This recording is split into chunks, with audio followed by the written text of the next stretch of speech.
Hey everyone, and welcome to This Explainer.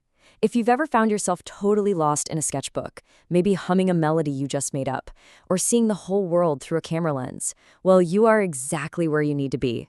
Today, we're diving into something really special, the art of making art your career. We're going to take what usually feels like this purely emotional, maybe chaotic artistic passion, and transform it into a highly structured, totally viable roadmap. I am so pumped to walk you through this step by step and give you absolute clarity on how to actually turn your creativity into your life's work. Because it's the ultimate question, right?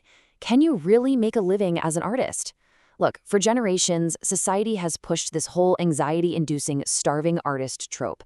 They make it seem like choosing art means choosing financial ruin, but we're throwing that out the window today. We're going to validate that creative fire of yours and look at the actual facts. What we're looking at today is a reality-based roadmap that proves a creative career is not just a pipe dream. It's a real, structured profession with clear pathways and genuine growth. So let's get into it. Okay, let's dive into this. We're breaking the stream down into a totally actionable syllabus. First up, is this you? Then we'll cover your educational pathway, funding your art education, what the working artist actually looks like, and finally, some real-world inspiration. Starting with Section 1, is this you? Assessing your creative personality traits. I want you to treat this next part like a mental checklist, okay? An artist is fundamentally a creator, whether you're painting, sculpting, writing poetry, singing, filmmaking, drawing, whatever it is. But it's more than just making stuff. Ask yourself, do you consider yourself a highly creative person? Do you naturally love to experiment and just try out new ways of expressing things? Are you actively wanting to join a formal fine arts course? And honestly, do you catch yourself reading about art and music in your spare time? If you're sitting there nodding along and mentally ticking off these boxes, you fit the profile. You've got that unique perspective this career really demands. Moving to Section 2, your educational pathway. This is all about building the formal foundation.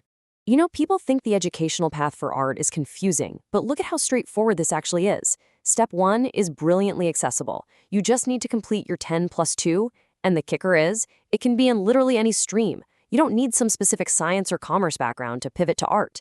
Then, Step 2 is where you really specialize. This is where you get a bachelor's degree in something like fine art, applied art, visual art, or graphic art. And finally, Step 3. This one is optional, but honestly, highly beneficial. You can top off your bachelor's with a master's degree in a related subject, or go for a postgrad diploma in fine arts. This right here, this is the exact sequence that takes you from being an enthusiast to a credentialed professional. All right, Section 3, funding your art education. We are talking managing fees and securing financial aid. Now, I know money talk can be stressful, but do not let these numbers intimidate you. In fact, they should encourage you. The approximate course fee for an art education has a massive range, from around 1,000 rupees all the way up to 3 lakh rupees. The big takeaway here is that an art education is incredibly adaptable to your budget.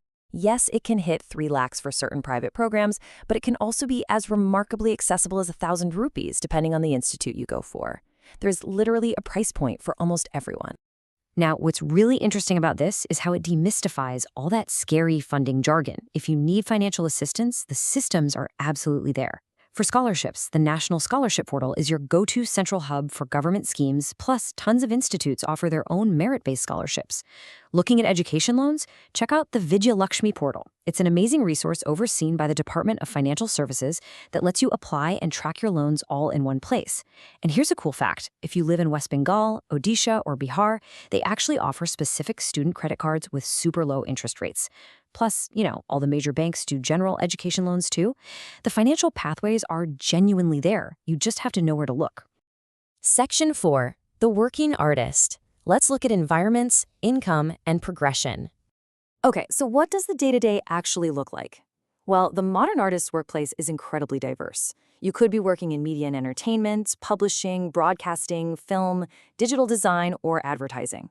But hey, if the corporate world isn't your vibe, entrepreneurship is a totally viable route. Freelancing or starting your own business is huge in this space.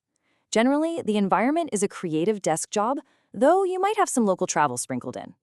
If you go the corporate route, say in media, expect standard hours. Typically 5 to 6 days a week, 8 to 9 hours a day. But if you're self-employed, those hours are entirely flexible and totally up to you. And a really important point to note here is that this is a highly inclusive field, with active opportunities for differently abled individuals. So the crucial point here is setting our income expectations right out of the gate. The approximate starting salary of an artist ranges between 20,000 to 22,000 rupees a month.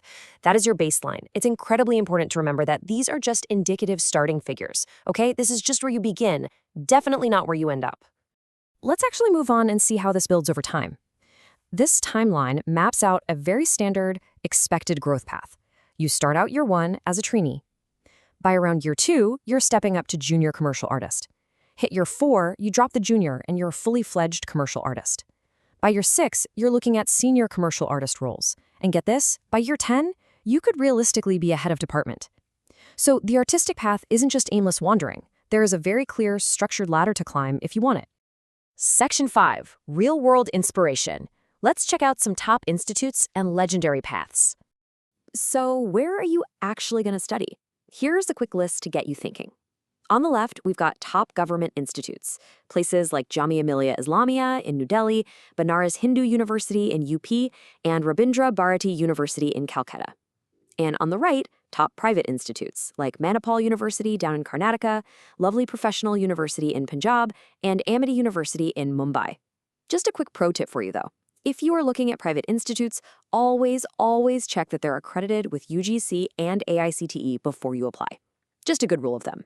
And this right here brilliantly illustrates what all this structure and education can ultimately lead to. This is the story of Meera Mukherjee. She was a legendary artist and writer, super famous for her sculptures. But her path shows just incredible adaptability.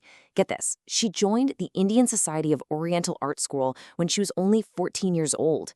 Later on, she got her diploma in painting, graphics, and sculpture in Delhi back in 1947. But here is the most fascinating part of her story.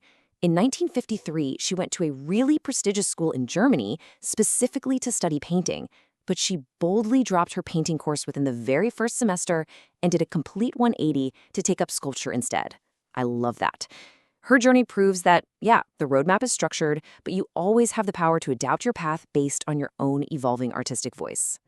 We've covered a lot today. We've looked at the personality traits, the education, the funding, the day-to-day realities, and even the inspiring history of those who have paved the way.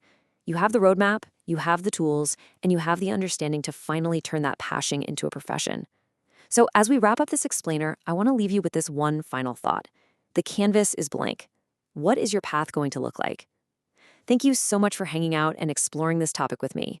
Keep learning, keep creating, and I'll see you next time.